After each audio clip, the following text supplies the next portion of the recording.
सबसे पहले 2 कप मैदे में 4 चम्मच पिघला हुआ घी और आधी चमची नमक डालकर पानी से गूंदेंगे। डो को ऑयल लगाकर साइड पे रखेंगे। 2 चम्मच कुकिंग ऑयल में लहसुन अदरक का पेस्ट डालेंगे। इसके बाद आधा किलो कीमा डालकर फ्राई करेंगे। 2 अदद चॉप प्याज और 2 अदद टमाटर चॉप डालकर इसको अच्छी तरह भूनेंगे। इस दौरान इसके अंदर मसाले डालेंगे, नमक, मिर्च, हल्दी, धनिया पाउडर और ज़ीरा पाउडर। कीमा भून जाए तो हरा धनिया डालकर इसे एक साइड पे कर देंगे।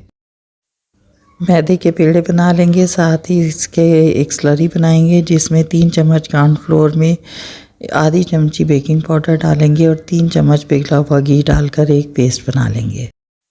भारी भारी पेड़ों को बेलेंगे। बेलने के बाद इसके अंदर हम स्लरी लगाएंगे।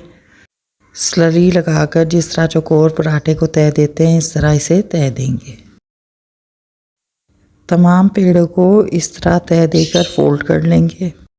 अब इन फोल्ड किए हुए पेड़ों को दोबारा बेलकर इसके अंदर स्लरी लगाएंगे और फिर इसी तरह जिस तरह पहले हमने चौकोर पराठे की तह दी थी, इसको दोबारा तह दे देंगे। इन पेड़ों को 2 दफ़ा फोल्ड किया जा चुका है, तो बस अब इन्हें हम दोबारा बेलेंगे। बेलने के बाद दरमियान में कीमा रखेंगे। उसके बाद हम इसके चारों किनारों को उठाकर दरमियान में पकड़ेंगे। जो बकाया रह गए किनारे, उनको दोबारा दरमियान में पकड़कर एक नॉट सी बना देंगे। पेड़ों को 10 मिनट तक रेस्ट देंगे। आप देख सकते हैं कि नीचे का हिस्सा अच्छी तरह अपनी जगह पर जम गया है। हल्का सा दबाएंगे, गरम ऑयल में फ्राई करेंगे। आंच लो मीडियम रखेंगे। थोड़ी देर में ये ऊपर आ जाएंगी। उसके बाद इनकी साइड पलट देंगे। अच्छी तरह पक जाएं, कलर चेंज हो जाए तो हम इन्हें बाहर निकाल लेंगे। बाज़ार से कचौरी लाने की अब कोई ज़रूरत नहीं।